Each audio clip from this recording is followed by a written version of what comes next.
kilos na kadami at mahigit pa. At syempre, busy ako sa pag-blow torch ngayon. Ayan, ito na yung mga nagawa ko.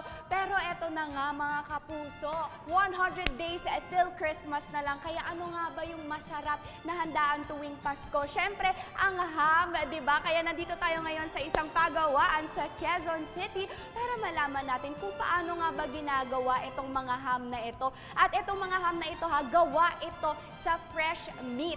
Whole meat ham siya mga kapuso. Kaya naman tawagin natin ang kanilang Quality Assurance Manager, si Miss Jennifer Climaco. Hello po, good morning po sa inyong lahat.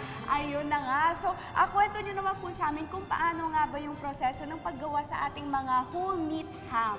Bali mama, ang first step po natin is ito po yung tinatawag na ang ating injecting po. Bali po, dyan po napapaloob yung mga panimpla po. Sunod po yung pag-weighing po, sunod po yung netting na po. Netting na para mabuo po siya bilog. Correct. Then after po niyan, cooking na po tayo siya ng 2.5 oras. Wow, 2.5 oras. Sa temperature na 85 to 90 degree. Pagkatapos po nun, ma'am, ito na yun, ano? Yes, ma'am. Bali po, ito na po yung, luto na po siya after ng cooling po. Bali, for glazing na po tayo. For glazing na. So, yun na nga, tinotorch natin siya. At syempre, etong mga whole meat ham natin, ako mga kapuso, ang ganda niya dahil fresh meat nga siya for only 450 pesos lang siya, mga kapuso. So, napaka-affordable nga naman talaga. Ayan, makikita ninyo. At ito nga yung magiging, kung paano nyo siya mabibili. Ayan.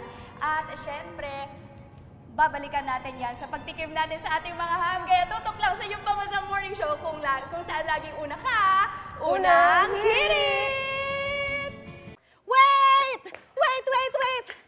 Wait lang! Huwag mo muna i-close. Mag-subscribe ka na muna sa GMA Public Affairs YouTube channel para lagi kang una sa mga latest kwento at balita. I-follow mo na rin ang official social media pages ng Unang Hirit. Thank you! O sige na!